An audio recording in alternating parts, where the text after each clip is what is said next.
दोस्तों, आज के जियोपॉलिटिकल एनवायरनमेंट में किसी भी नेशन के लिए उसकी डिफेंस कैपेबिलिटीज को स्ट्रेंथन करना बहुत ज़्यादा इंपॉर्टेंट हो जाता है।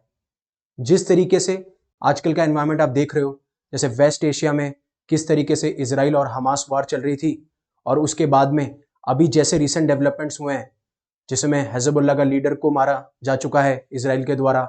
अभी इजराइल ने यमन में भी अटैक कर दिया हौदीस के ऊपर।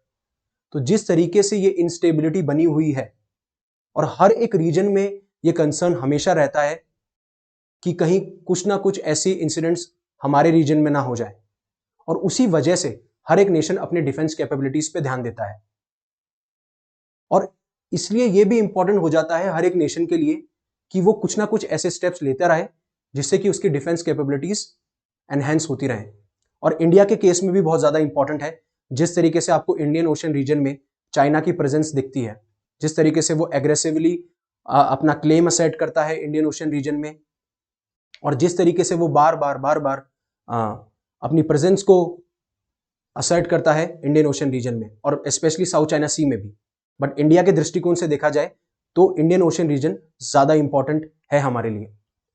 तो अभी रिसेंट डेवलपमेंट ये हुआ कि काफी टाइम से नेगोशिएशन चल रहा था इंडियन और फ्रेंच गवर्नमेंट का रफाल मरीन जेट्स को लेके, और इस नेगोशिएशंस होते जा रहे थे, बट कहीं भी एक कंक्रीट प्लान नजर निकल के नहीं आ रहा था। कहीं भी ऐसा नहीं लग रहा था कि हम इस प्लान को फाइनलाइज कर पाएंगे कि नहीं कर पाएंगे, उस एग्रीमेंट तक पहुंच पाएंगे कि नहीं पहुंच पाएंगे। तो अभी रिसेंटली फ्रेंच गवर्नमेंट ने रफाल मरीन जेट्स की प्राइसेस को स्लैश कर दिया है, प्राइसेस को कम कर दिया है। और ये हुआ जब लास्ट वीक कुछ फ्रेंच डेलीगेट्स जब इंडिया आए, उनके साथ मीटिंग हुई, और अभी आज से ही जो हमारे नेशनल सिक्योरिटी एडवाइजर हैं अजीत डोवाल, उनकी भी एक 2 दिन की स्केड्यूल्ड विजिट थी फ्रांस को लेके, वो अभी शुरू हो चुकी है। तो इस दौरान ये सबसे इंपॉर्टेंट मुद्दा रहेगा कि जिस तरीके से फ्रेंच गवर्नमेंट ने ये प्राइसेस को स्लैश किया है, जिससे कि हम एक फाइनलाइज एग्रीमेंट पे आ सके, हम एग्रीमेंट को फाइनल कर पाए, और जिस तरीके से अभी एनएसए जो हमारे साहब हैं वो जो गए हैं फ्रांस में सॉरी, वहां पे ये डील फाइनलाइज हो पाए।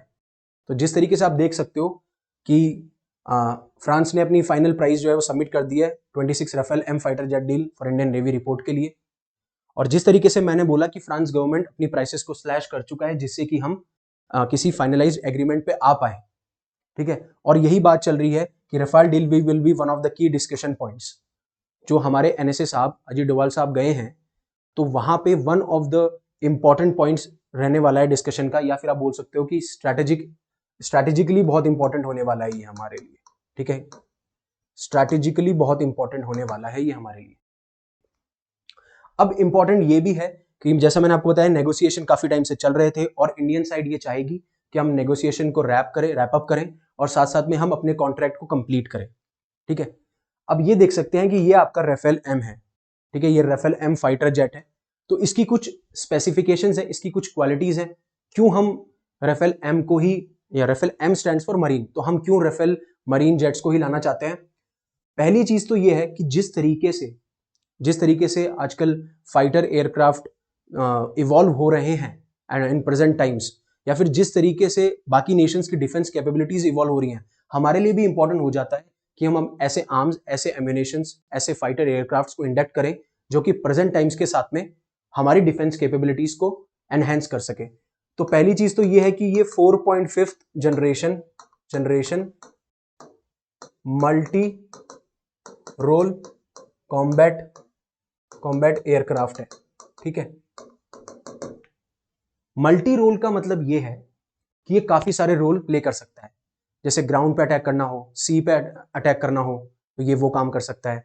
अगर रिकॉनेसियंस करना हो, छानबीन करनी हो, मतलब आपको अपने दुश्मन या फिर आसपास के ऐसा रीजन जो आपको लगता है कि जहां पे आपको सिक्योरिटी थ्रेट है, तो उसकी छानबीन करनी हो, उससे रिलेटेड इंफॉर्मेशन निकालनी हो, चाहे से वो एंटी शिप स्ट्राइक्स हो, ठीक है, और साथ साथ में स्ट्राइक्स को कितनी एक्यूरेसी के साथ में किया जा रहा है, ठीक है। और अगर कोई न्यूक्लियर स्ट्राइक हमारे ऊपर आती है, या फिर कोई हम पे न्यूक्लियर स्ट्राइक करता है, तो किस तरीके से उसको रोका जा सकता है। तो बहुत सारे रोल जो है वो ये जो राफेल एम है वो ये रोल प्ले करता है।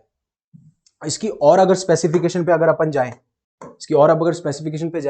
तो अगर आप इसकी रेंज की बात करोगे, अगर आप इसकी रेंज की बात करोगे तो it is around 3700 plus kilometre.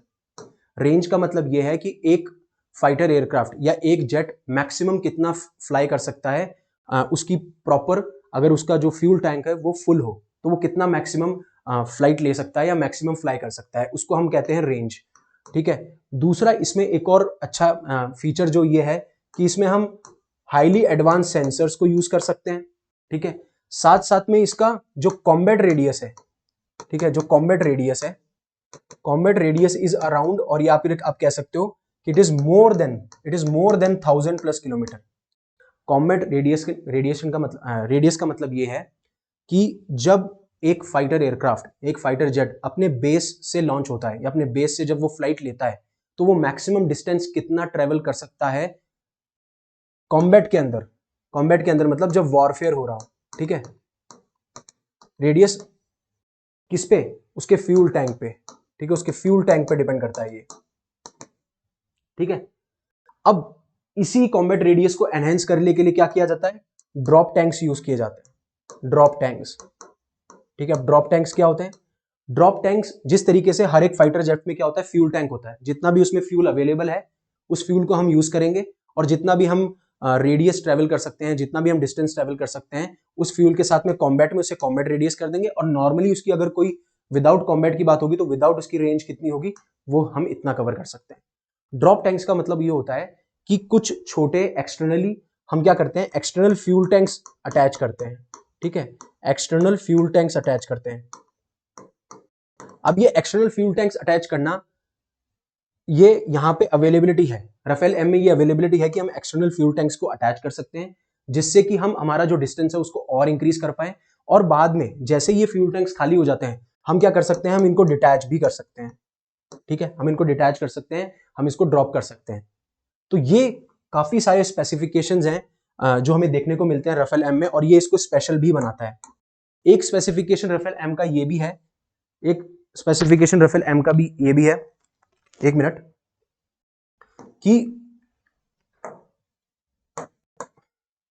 इसकी जो स्पीड है, मतलब जो मैक है वो है 1.8।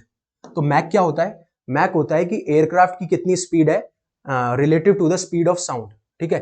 जैसे कि मैं बोलूंगा एयरक्राफ्ट की speed relative to the speed of sound, तो अगर ये 1 होती है तो इसका मतलब है एयरक्राफ्ट की जो स्पीड है वो स्पीड ऑफ साउंड के बराबर है।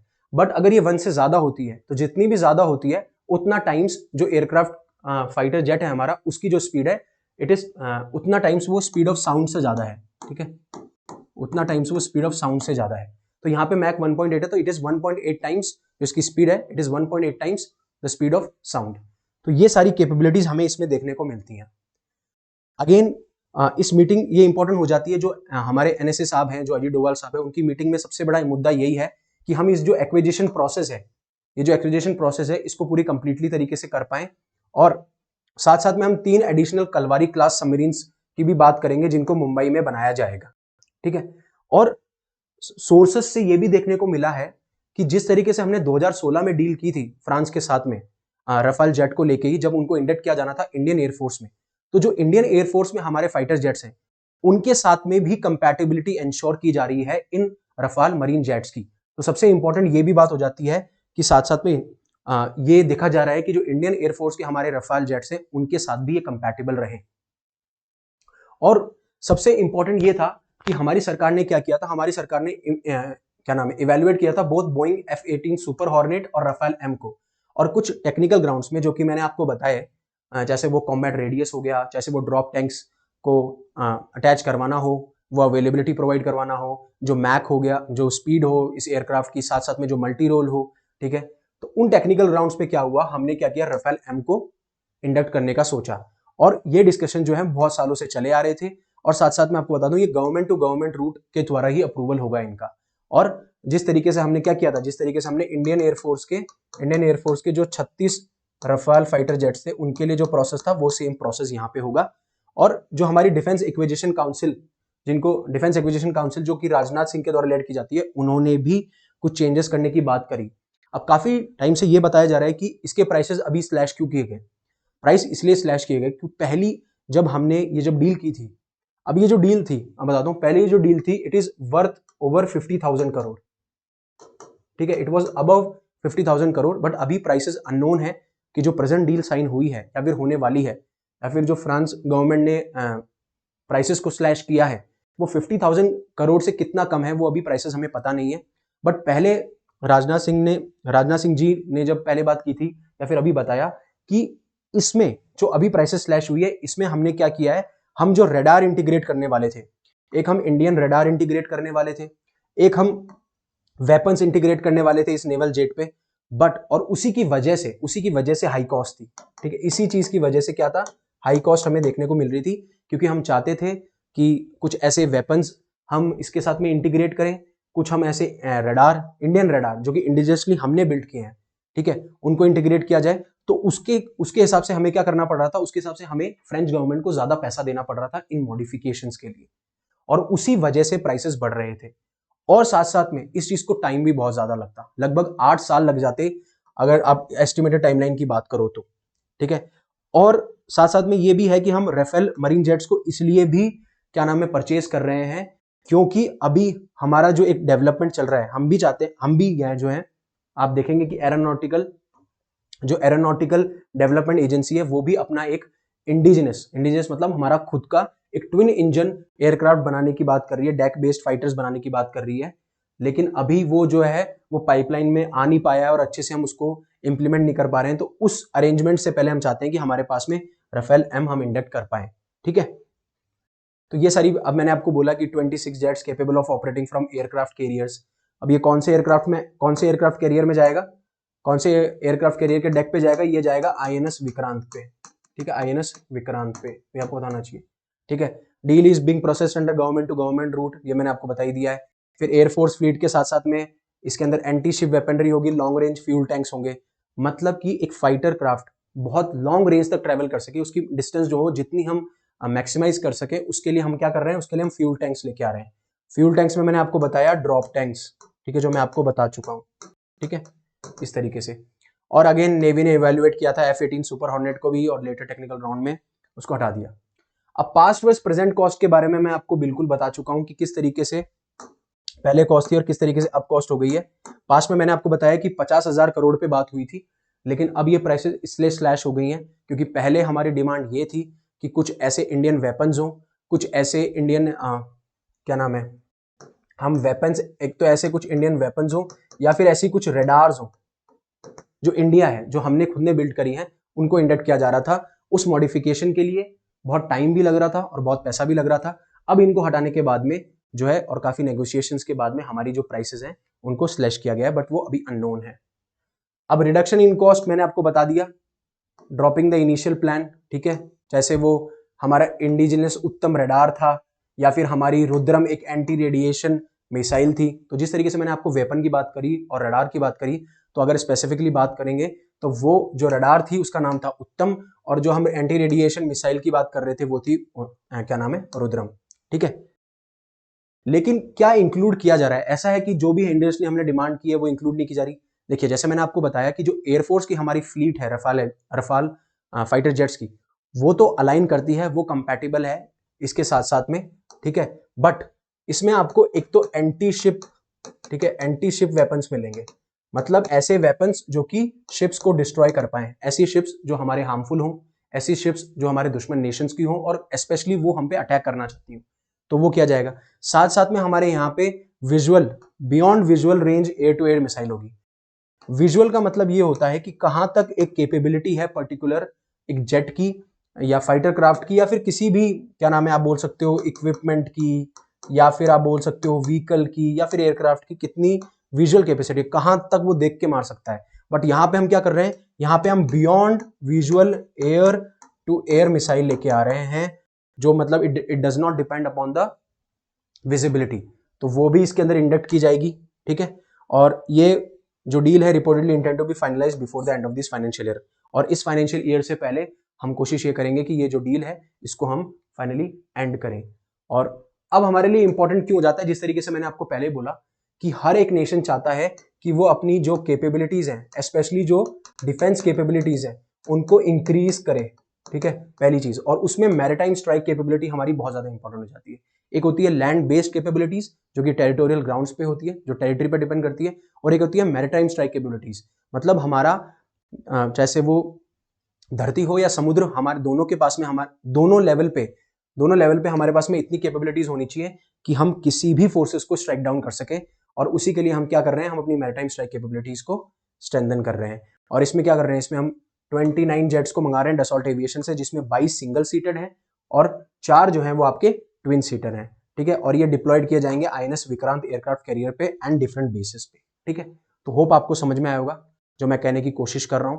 ठीक है, किस तरीके से हर एक नेशन के लिए उसकी डिफेंस कैपेबिलिटीज बहुत इंपॉर्टेंट हो जाती हैं, चाहे वो लैंड बेस्ड हो या फिर मैरिटाइम बेस्ड हो।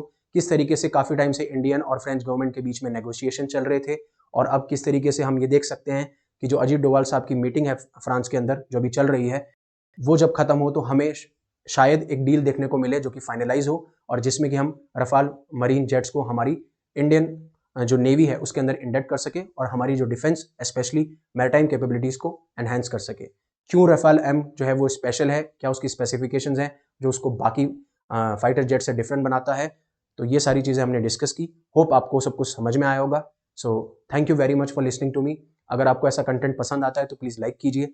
आपको लगता है कि ये जो कंटेंट है अगर आपकी लाइफ में वैल्यू ऐड कर रहा है और ऐसे ही ये किसी और की लाइफ में वैल्यू ऐड कर सकता है, तो प्लीज़ इसे शेयर कीजिए, और ऐसे ही रेगुलर कंटेंट के लिए इसे प्लीज़ सब्सक्राइब कीजिए। Thank you very much.